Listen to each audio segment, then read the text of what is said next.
ఓం నమ శివాయ ఛానల్లోకి స్వాగతం అండి. అందరికీ నమస్కారం అండి. ఈ రోజు ఈ వీడియోలో మనం కన్యా రాశి వారి యొక్క జాతకం గురించి తెలుసుకుందామండి.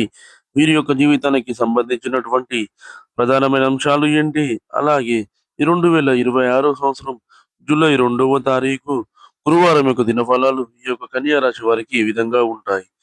ఈ రోజు దినఫలాల ప్రకారం ఒక ఫోన్ కాల్ తో మీ జీవితం మొత్తం మారిపోబోతుంది. అయితే ఎటువంటి ఫోన్ కాల్ మీకు రాబోతుంది, ఆ ఫోన్ కాల్ కి ఎందుకు అంత ప్రాముఖ్యత ఉంది ఈ రోజు, అలాగే ఈ రోజు దినఫలాల్లో ఎటువంటి ప్రతికూల ఫలితాలైతే కన్యా రాశి వ్యక్తులు చూడబోతున్నారు. అదే విధంగా కన్యా రాశి వారు ప్రతికూలతలను అనుకూలంగా మార్చుకోవడానికి చేయవలసినటువంటి దేవతారాధన ఏమిటి, అలాగే పరిహారాలు ఏమిటి అనే విషయాలన్నీ కూడా ఈ రోజు ఈ వీడియోలో మనం వివరంగా తెలుసుకుందామండి. వీడియోలోకి వెళ్లే ముందు ఫ్రెండ్స్, మా చిన్న రిక్వెస్ట్ ఏంటంటే, మీరు కనుక మా ఛానల్ ఇంతవరకు సబ్స్క్రైబ్ చేసుకోకపోతే వెంటనే సబ్స్క్రైబ్ చేసుకోండి. అలాగే పక్కనే ఉన్న గంట సింబల్ మీద ఆల్ అప్డేట్స్ అని కొట్టండి. అప్పుడే మేము అప్లోడ్ చేసే ప్రతి వీడియోకి మీకు నోటిఫికేషన్ అనేది వస్తుంది. నోటిఫికేషన్ రాగానే మీరు వీడియో ఓపెన్ చేసి మీ రాశి గురించి, మీ జాతకం గురించి తెలుసుకోవచ్చు.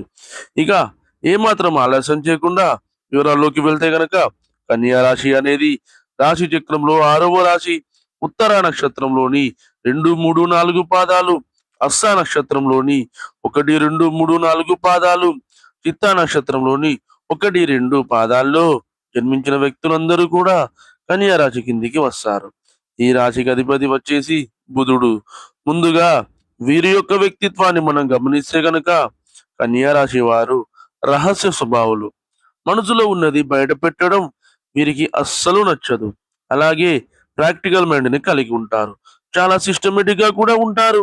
అలాగే ఇతరులకు సహాయం చేయడంలో కన్యా రాశి వ్యక్తులు ముందు వరుసలో ఉంటారు. కార్యరంగంలో దూకుడుగా వ్యవహరిస్తారు. ఏదైనా నిర్ణయం తీసుకునే ముందు 1కి 4 సార్లు ఆలోచించే మనస్తత్వం వీరికి ఉంటుంది. అలాగే తెలివితేటలు కూడా చాలా అద్భుతంగా ఉంటాయి. ఇక ముఖ్యంగా విషయంలోకి వస్తే గనక, ఈ 2026 సంవత్సరం జూలై 2వ తేదీ గురువారం యొక్క దినఫలాలు వీరికి మిశ్రమంగా కనిపిస్తున్నాయి. అంటే అన్ని అంశాలు అనుకూలంగా, కొన్ని అంశాలు ప్రతికూలంగా ఉండబోతున్నాయి. కానీ ఒక ఫోన్ కాల్ వస్తుంది. ఆ ఫోన్ కాల్ వల్ల మీ యొక్క జీవితంలో చాలా మార్పునైతే మీరు గమనిస్తారు. అయితే ముఖ్యంగా ఈ యొక్క ఫోన్ కాల్ అనేది అపరిచిత వ్యక్తుల ద్వారా వచ్చే అవకాశాలు అయితే మీకు కనిపిస్తున్నాయి. అంటే ఈ యొక్క ఫోన్ కాల్ అనేది మీకు ఒక మంచి అవకాశాన్ని అయితే తీసుకొని వస్తుంది. అంటే ఏదైనా ఉద్యోగ అవకాశం కావచ్చు, వ్యాపార అవకాశం కావచ్చు, ఒకవేళ ఆదాయ మార్గం కోసం మీరు అన్వేషిస్తున్నట్లయితే, ఎవరితో అయినా సరే కలిసి మీరు వ్యాపారం చేయాలి అనుకుంటున్నట్లయితే, ఇటువంటి ఏ రకమైన ప్రయత్నాలు అయితే మీరు చేసి రిజల్ట్ కోసం అయితే ఎదురు చూస్తున్నారో, అటువంటి వారికి రిజల్ట్ ఒక ఫోన్ కాల్ రూపంలో ఖచ్చితంగా రాబోతుంది. ఆ ఫోన్ కాల్ అనేది మీ యొక్క జీవితాన్ని పూర్తిగా మలుపు తిప్పబోతుందని చెప్పుకోవాలి. ఈ విధంగా ఒక ఫోన్ కాల్ ద్వారా మీ యొక్క జీవితంలో చాలా సానుకూలమైన పరిణామాలు అయితే చోటు చేసుకోబోతున్నాయి. అదృష్టం ఒక ఫోన్ కాల్ రూపంలో మీ తలుపు తట్టబోతుందని చెప్పుకోవచ్చు. ఇక వృత్తిరీత్యా చూస్తే గనక, మీరు ఏ వృత్తులు చేస్తున్న వారైనా సరే, కుల వృత్తులు చేస్తున్న వారైనా సరే, ఎటువంటి వ్యాపారం చేస్తున్న వారైనా సరే, ఎటువంటి ఉద్యోగం చేస్తున్న వారైనా సరే, మీకు ఈ రోజు మిశ్రమమైన ఫలితాలు అయితే కనిపిస్తున్నాయి.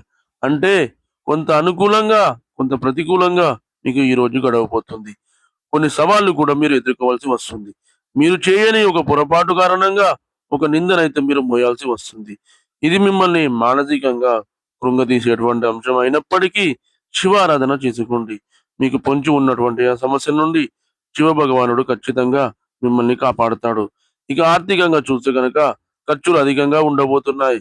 కాబట్టి ఆర్థిక క్రమశిక్షణ కూడా చాలా అవసరం చెప్పుకోవచ్చు. కుటుంబ సభ్యుల నిమిత్తం కానీ, లేదా ఇతరత్ర అవసరాల కోసం మీరు ధనాన్ని ఖర్చు చేసే అవకాశాలు అయితే కనిపిస్తున్నాయి.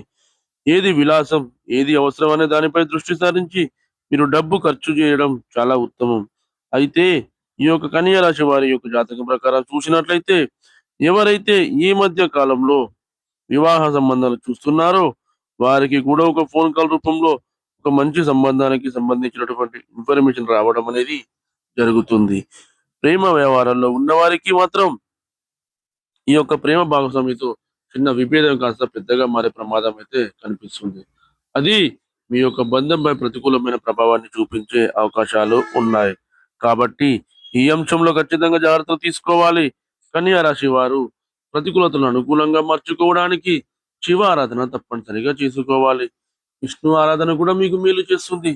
అలాగే మీకు తోచినంతలో అనాథలకు, అభాగ్యులకు, పేదవారికి దాన ధర్మాలు చేయండి. వారికి దుప్పట్లు, గొడుగులు, పాదరక్షకులు దానంగా ఇవ్వండి. ఈ విధంగా చేయడం వలన మీ ఆర్థిక స్థితి అనేది మెరుగుపడుతుంది. మీ ఇంట్లో ఉన్న నెగెటివ్ ఎనర్జీ అనేది బయటికి వెళ్ళి పాజిటివ్ ఎనర్జీ అనేది ఇంట్లోకి ప్రవేశిస్తుంది. అలాగే మీ ఆర్థిక స్థితి అనుమతిస్తే గనక ఒక దేశీయ గోమాతను దానంగా ఇవ్వండి. ఆవును దానంగా ఇవ్వడం వల్ల మీకు బ్రహ్మలోక ప్రాప్తి అనేది కలుగుతుంది. మీరు చేసిన పాపాలన్నీ కూడా తొలగిపోతాయి. అలాగే హనుమాన్ చాలీసాను పఠించండి. ప్రతి శుక్రవారం నాడు ఆ శ్రీ మహాలక్ష్మీదేవిని ధూపదీప నైవేద్యాలతో ఆరాధించండి. ఈ విధంగా చేయడం వలన మీ ఆర్థిక స్థితి అనేది మెరుగుపడుతుంది. చూశారు కదండి ఫ్రెండ్స్, ఈ వీడియో జూలై 2వ తారీఖు గురువారం యొక్క దినఫలాలు ఈ యొక్క కన్యా రాశి వ్యక్తులకు ఏ విధంగా ఉండబోతున్నాయో. ఈ వీడియో కనుక మీకు నచ్చినట్లయితే లైక్ చేయండి, షేర్ చేయండి. మరిన్ని మంచి మంచి వీడియోల కోసం మన ఛానల్ని ఇప్పుడే సబ్స్క్రైబ్ చేసుకోండి.